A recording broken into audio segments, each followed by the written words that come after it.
আলো অধ্যায় থেকে প্রিভিয়াস ইয়ারে আসা কোশ্চেনটিতে কি বলেছে দেখো, মানবদেহের চক্ষু লেন্স হলো একটি উভবতল লেন্স নাকি উভত্তল লেন্স নাকি সমতল দর্পণ নাকি প্রিজম। এই যে যেটা বলা আছে উভবতল লেন্স যেটা হচ্ছে অবতল লেন্স, আর যেটা উভত্তল লেন্স মানে এটা হচ্ছে উত্তল লেন্স।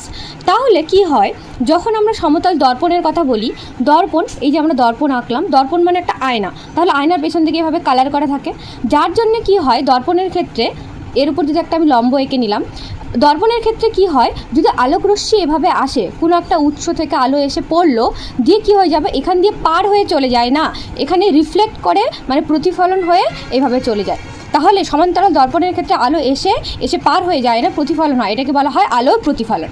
আর প্রিজমের ক্ষেত্রে কি হয়, বিভিন্ন কালার, যেমন সাদা কালার প্রিজমের মধ্যে দিয়ে যদি যায় তাহলে সেটি বিভিন্ন 7টি কালারে ভেঙে যায়। আর এই উভবতল লেন্স মানে যেটা হচ্ছে অবতল লেন্স, এই অবতল লেন্সের মধ্যে কি হয়, এই অবতল লেন্স দেখতে ঠিক কেমন হয়, এভাবে হয় অবতল লেন্স।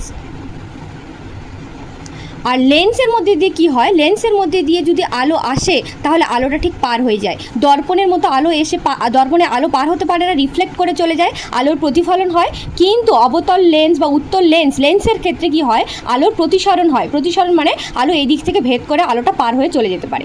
তাহলে এই দুটো লেন্স পড়বো, একটা পড়বো হচ্ছে অবতল লেন্স আর একটা পড়বো আমরা উত্তল লেন্স। উত্তল লেন্সটাকে এখানে বলা আছে উভত্তল লেন্স।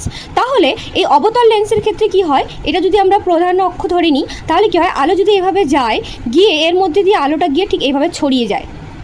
অবতল লেন্সের ক্ষেত্রে আলোটা এইভাবে ছড়িয়ে যায়, যার জন্য আমরা প্রতিবিম্বটাকে একটা জায়গায় স্থির ভালোভাবে দেখতে পাই না।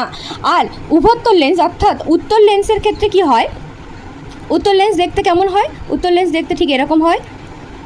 উত্তল লেন্স, তার মাঝখানে থাকে আলোক কেন্দ্র, এর মধ্যে দিয়ে আমরা প্রধান অক্ষ পার করলাম, ঠিক এটা যদি আমরা গোল করি তাহলে এখানে ঠিক বক্রতা কেন্দ্র পাওয়া যায়, সি লিখতেও পারি বা 2F লিখতে পারি, আর এফ ফোকাসটা ঠিক এখানে হয়। এইদিকেও সেম, এটার ক্ষেত্রে এখানে 2F বা ফোকাসটা ঠিক এখানে হয়, বক্রতা কেন্দ্র বা 2F এখানে হয়, আর ফোকাসটা ঠিক এই জায়গা হয়। এবার এর মধ্যে দিয়ে যদি আমরা, এখানে বলাই আছে ধরো এর মধ্যে দিয়ে যদি আমরা আলো পাঠাই, এভাবে আলো পাঠাচ্ছি, সমান্তরালভাবে যদি আলো যায় সেটা কোন দিক দিয়ে যায়, সেটা ফোকাসের মধ্যে দিয়ে যায়। ঠিক এই দিক থেকে যদি সমান্তরাল যায় কোন দিক দিয়ে যাবে, ফোকাসের মধ্যে দিয়ে যাবে, তাহলে ফোকাসের মধ্যে গিয়ে মিলিত হয়ে যাবে। যেমন অবতল লেন্সে ছড়িয়ে যাচ্ছে কিন্তু উত্তল লেন্সের ক্ষেত্রে মিলে যাবে, আমাদের রেটিনার মধ্যে আলোটা গিয়ে একটা বিন্দুতে মিলিত হয়ে যায়, যার জন্যে আমরা কোনো বস্তুকে খুব ভালোভাবে আমরা দেখতে পাই। তার জন্যে আমাদের চক্ষু লেন্সের মধ্যে থাকে কোন লেন্স, উত্তল লেন্স বা উভত্তল লেন্স। তাহলে এখানে সঠিক উত্তর হয়ে যাবে অপশন বি।